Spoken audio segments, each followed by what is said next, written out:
but Yeah. I need to be happy with myself. I need to be happy single. When you're in the single phase, it's so easy for you to see this much. It's so easy for you to see the fact that you're single. What is up, everyone? Welcome to another video. If it's your first time, hi, welcome to my channel. If you're a returning subscriber, how's it, what kind? It is gonna be Valentine's Day on Sunday, and so a while ago, I think it was like last year September, no, it was last year August, I actually sat down with my best friend and we just started speaking about relationships, and we literally like touched base about everything and anything with regard to relationships. It was a really like open, detailed video. I know as Valentine's Day is coming up, for some people they have all these questions like, why am I single? Like, people are feeling lonely, and so I wanted to share this video with you guys. Initially I knew I recorded it for YouTube, but I just wasn't sure like when to put it out, and I just felt like the timing was off for a while. And now that Valentine's Day is coming up, I know there's a lot of people that just feel, especially like in the single community, a lot of people get anxiety around Valentine's Day, which I can understand and I get it, but at the same time, and if you watch our videos, you'll see why I say this. Like, if Valentine's Day is giving you anxiety, maybe there's a reason why you should still stay single, because finding that person is not going to make you whole. You need to be okay with being on your own. She has her own YouTube channel. I'm gonna put her name here on the top, I'm gonna put it here at the bottom. It's Pamela Reddy. Go subscribe to her channel. And so it was via Zoom because she's in South Africa, I'm in America. So I hope you guys enjoy this video, and I might greet you guys again, so let's go. So, Pamazilla, welcome back. We're gonna have a juicy conversation about love, dating, sex before marriage, all those questions. The floor is yours. I love how you always laugh at the beginning. I don't know why I'm so nervous, because I'm not like a relationship expert. Disclaimer, this is our opinion. Don't come and attack us. Everything I post on my YouTube channel is purely my or my guest's opinions. Just putting it out there. So yeah, carry on. Don't be shy. Just be who you are. For the girls who are desperate, who are willing to settle for anything just so they can get that marriage status, or just so they can have that cute Instagram couple, like, what would your advice be? If you are desperate, I think the worst thing you can do is get into a relationship, because first of all, we have to figure out why you are desperate in the first place. Yeah. Because I don't think that is like suitable ground to even think of being in a relationship, which of course, if you are desperate, you don't want to hear that, you know. You don't want somebody to tell you, you know what, maybe you should cool off, because you can tell when somebody's desperate, unfortunately. That's also, which is like embarrassing. So I think we have to get down to, why do you feel such a desperation to be with somebody, you know? So that should be the first thing to be done. But sorry to cut you. Going off of what you said, because I know like a lot of people they can give the excuse, and I know the answer for this, but I just want you to reiterate, because you married. Does marriage solve all your problems? Hell no. Thank you. Like, so if you're lonely and you're single, or if you insecure and you're single, when you get married, does that all change? Does it like, no? Yeah, can you talk about that part, please? No, for me, I feel marriage actually intensifies everything. So if you are coming into a marriage broken and you are expecting your partner to fill those cracks, it's not going to work, because first of all, it's unfair on him to have to fill all these things that you need to deal with internally. So first of all, you should be happy with yourself. Like, you can't not be happy with yourself and then expect your partner to be happy with you. Like, if you are battling with yourself, how are you going to expect now your partner to miraculously, you know, mend your broken wings? Like, it's so unfair, and it's actually selfish. So marriage does not take away all your problems. If you were fighting before, if you were toxic before, it's only going to intensify when you are under the same roof. Because if you are battling with each other, you know, outside, imagine under the same roof. Obviously it's going to intensify.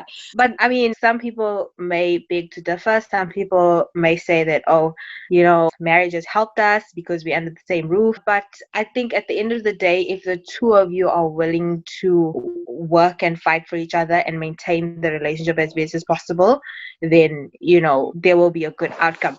But no, marriage does not heal anything. Thank you. It really doesn't. Because even the people who are most in love will have issues in marriage.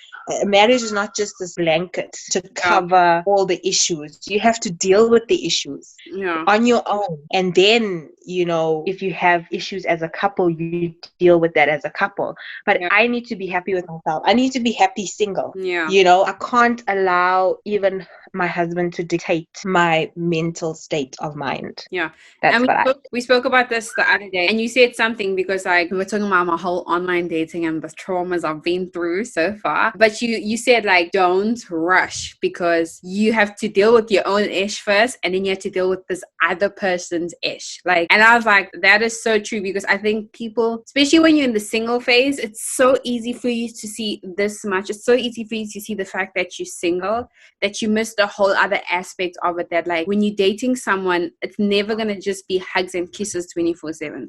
And I think social media and everything else has done a great job at convincing us that your life 24/7 is going to be hugs and kisses. That's why there's so many girls or so many guys that are so desperate for the relationship. But in a matter of fact, no matter how much you love that person, you still have to deal with the trashy side of them. And so what's the best way to go about? Like, what would you say to, let's say I'm coming to you now, like, you know me personally, so it'll be easy for you. Let's say I'm like, oh my gosh, Pam, I really want to date this guy, even though the red flags are like they are there, but it's just because I want that title of like, oh, all my friends are dating, so I need a date. There's like that pressure of like, okay, you're 25 and you need to start dating, or like, what would you say to that girl? Honestly, red flags are red flags for a reason.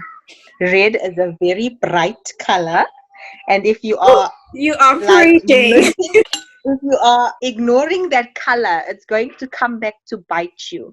Because at the end of the day, you must know what you want for your relationship. There's things you can live with. Like, you can't necessarily say, oh, because he's untidy, it's a red flag. No, dude, we all have our mishaps and whatever.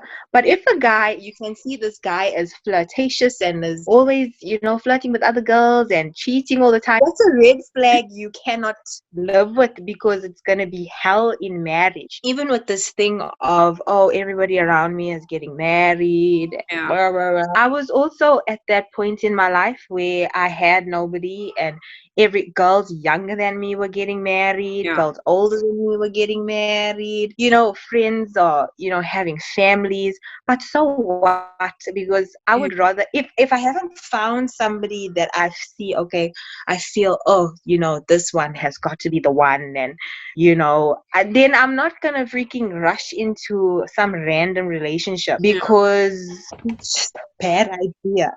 It's such a bad idea. And the pressure, and there's always that pressure from movies, from family, from friends of, oh, you have to, get married at a certain age, and that makes you desperate now to get into a relationship. I never believed in it. Of course, I had my days where I really felt like, oh man, maybe if we're at somebody's, birthday party, I'm like, oh man, I really wish I had a guy with me, walking in with your guy. But of course you'll have those days. I mean, I'm not a robot. I still have emotion. Like, I was still attracted to people and pictured myself with certain people, and that type of thing. Naturally, you will do that. But does it mean now I'm gonna rush because so and so is getting married, and so? Hell no, that's just me. I'm not going to do it. Because that's why it's also important to start as friends, because when online dating, not to bash online dating or whatever, but when you start off as someone's friend, you can see them in all phases. That's true. You can see them when they're angry, you can see them with their friends, you can see them, with you in general, you can see them with how are they with their mom, that type of thing. So because for me, starting with friendship is a good trailer. When you watch a trailer to a movie, Yeah. as a good trailer I need to know what I'm getting myself into. I've never been to the cinema to watch a movie where I've not seen the trailer, because what am I watching? What if I hate it? That's So good. I mean, of course people have gone on blind dates and it has worked. Yeah, it worked. That's awesome. Hey, so I just want to interrupt this video to say, don't forget to press the like button and subscribe. But for me personally, if it's not a blind date, then I'd rather approach you start off as friends and see how it goes from there, because you can find somebody attractive and then you become their friend, or they start talking and you're like, what the actual heck? Or you can find them attractive and then they start talking like, oh wow, I never thought you were like this, and then it builds and builds and builds, and then you're married with 2 children. Never happened where I found somebody not attractive and then they speak. It's like, I find you not attractive, you speak, you still not attractive. I'm joking. Wow. But yeah, I'm just full of nonsense. Let's talk about the big word. What do you think about dun dun dun sex before marriage? Like, in your opinion, this is your opinion. Like, people don't come at her. We all entitled to our own opinions. But what do you think about that part? Okay. So first of all, I waited for marriage, besides the religious aspect, besides what the Bible says and all of that. If you believe in the Bible, then it will be important to you. But for me, guys, there's too many STDs in the world. I'm sorry. I'm not going to be taking that risk. I don't care how your favorite song tries to make it seem casual, but sex is a pretty intense thing. Yeah. And if you're not getting an STD, you're getting a baby. And even with my husband, like, children are a lot, guys. Children are a lot. So I decided to wait, because also I just didn't like anybody touching my body. Like, sometimes I don't even like hugging. But of course, not everybody feels the same way. I don't think it's the end of the world if you have had sex before marriage. Like, my parents had sex before marriage. How do I know? Because I was at their wedding. I was the flower girl. Nobody died. Yeah. Okay. The marriage continued. Loved me. I still had parents who took care of me, etc. So it's definitely not the end of the world if you have had sex before marriage.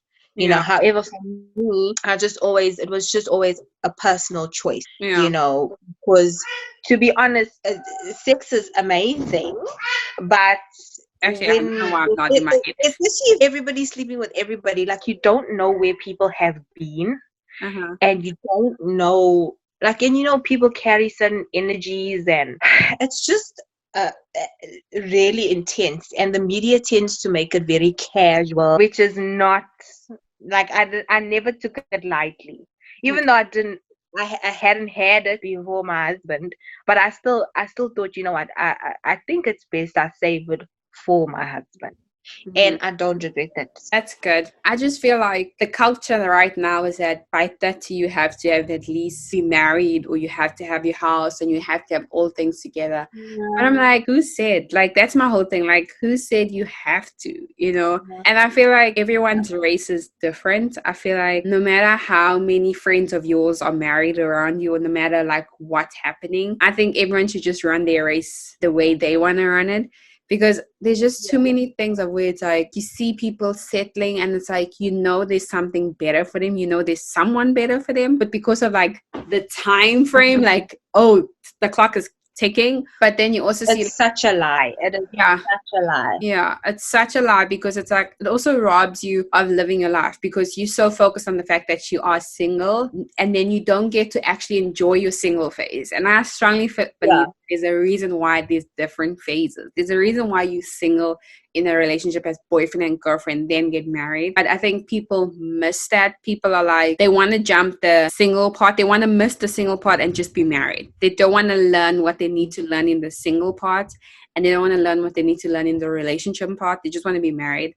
And I feel like, I think this always, even when I have those days where I'm like, oh my gosh, I'm still single. Like, obviously, when I go vlog and I want someone to hold the camera for me, I wish I had a boyfriend then.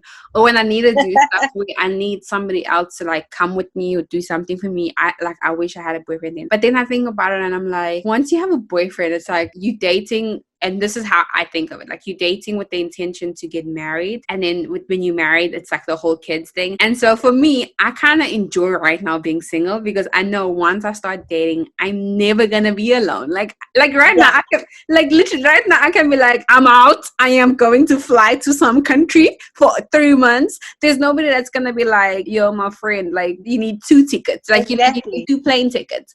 I'm glad I didn't get married. Like, I know some people get married super young, which is fine, but they probably do it because their time they've met their person. But I'm glad that I got married in my late 20s and I've had time to be single, because now that I'm married, as much of a blessing it is, as much as, you know, my kid is a blessing, but literally I had to tell them today, listen guys, I'm going to be chilling with Angel, please give me this time. It's such a lie, this pressure that they put on women, especially that you have to be married at a certain age. And also, like, marriage shouldn't, like, it's end goal. It's not a train smash if you are not married. There are single people living large and doing the most. Yeah. You know what I mean? And yeah, like, people should just calm down and let women live, let men live. I think what I'm against is this thing of bashing each season down. I hate when I see people like, I don't want to be married. Like, it's going to tie me down. It's going to lock me down. It's going to, like, the fun is going to be over. I don't believe that, because I feel like you can also still have fun in marriage. But then I hate when people who now are married bash single people down as like, oh, like, you have enough money, or like they don't value your time, or like just do this because they think because you're single, like you don't have value, or like your life is less meaningful. I hate, like, cause even people be like, oh, like, can I have this? And I'm like, no, I don't have it. And they're like, but you're single, like, why don't you have it? Why don't you have this? And it's like, yo, I get so you annoying. I get you married, but you have priorities, I have priorities. It's just different seasons, you know? For my single people, for the people who are in my phase, especially if, number one, you're surrounded by people who are married, find those friends that are gonna encourage you and not pressure you to get married. Like, that's one thing. Like, find the people who are gonna tell you, like, yo, I know we all married, but don't just get married because we all married and we want to do cute double dates, because those cute double dates are cute when you're out the house, and then in the house it's a nightmare. And something else that I would say to single people is, like, just enjoy being single. Like, I'm actually kind of selfish right now because I'm kind of enjoying it too much, to a point where I'm actually, like, kind of dreading or nervous for when I actually date, because I'm like, I actually have to share my time. And I see with my cousins where, and if we have functions and their in-laws have functions, sometimes they can't come to our functions, they have to go there. And I'm like, this is why I'm single. Like, you know, like, so it's like a part of me, I'm kind of having too much fun single, because I'm still like, I still get to see my family whenever I want to, obviously in South Africa, and I get to hang out with my nieces and nephews way more. Whereas when I'm married, like, my marriage house becomes my priority. Not many people know this, but we're very strong-willed people. Pam has a strong will. She's super, like, not her word of the highway, but if she believes in something, she's not changing it, but she'll still be nice to you. Like, she'll still, like, smile proper. Whereas with me, on the other hand, like, you finna gonna know, like, you're gonna know before you even finish that sentence. You'll be like, but women don't what? Like, you know, how did that work with you and Sebastian? Because I know with some people, they want to, like, some women want to be the man in the relationship. As much as we are married, we are very aware that we are still 2 different people. So if anything, he's very supportive of me being myself as much as possible. Obviously, not to the point where it harms the relationship. You have to, you know, find that level ground where, you know, you're not just overpowering the other person. Obviously, like, there's the good side and there's the bad side. So you have to find that balance. But you know what? I'm not a fan of, you know, when couples just one gets so absorbed into the other to the point where they don't even have like their own opinion. Like, okay, do you like pink or do you like orange? I don't know. I'll take whatever he takes. I like whatever he. Woo! I can't handle it. Like, decide. Have your own brain. Yes, you are with them, but have your own brain. What was like the deal breaker? Like, and this is not with Sebastian, this is just like with any guy where you are like, oh heck no, like I am not marrying a guy that has this. For me, I was just done being second best. I was so analytical of like how they talk to me, like are they being respectful? Because I'm all for respect. Like there's even with joking, there's ways to joke. You're not gonna joke and then attack my character, because some people joke and you kind of feel like, oh, that was a bit harsh. You know what I mean? Yeah. I was just so done with disrespect being labeled as a joke. Nah, I'm not gonna. Otherwise, we're going to fight, and I can't keep quiet. And also, the deal breaker would be if I'm giving my all to you, like I said before, and you are just, casually. Oh, no. That's what I was. I couldn't deal with it anymore, because that's what I've had and it didn't work. So if you don't feel like I'm worthy enough, then don't expect me to be kissing at your feet. It's just not gonna happen. So those were the two for me. Okay. I think that's it for today's video. This is a long one on purpose because I wanted to get like the realness, the openness, the honesty, because I know me and you always have these conversations and I feel like they should be shared, because I realized moving to America that not many people have that. Not many people have like those go-to people or those people that you can genuinely put your heart out to, or have your back genuinely. Pam, thank you so much for coming on once again. I'm so excited to have you. Bye. Bye. Okay, so that is the video with me and my bestie Pam. Feel free to ask me anything in the comment section. I'm actually going to tell her to look out also. So I just wanted to share this little wisdom that I got, because I know this conversation with her was such an eye-opener, and it's always good to just hear from somebody who's on the other side, because when you're in a situation you feel like the grass is always greener on the other side, whereas when somebody's on the other side, because there's like pros and cons of marriage. So yeah, thank you so much for watching my video. I hope it made sense, and don't forget to subscribe, turn on your post notifications, because there's another video coming on Monday. Bye.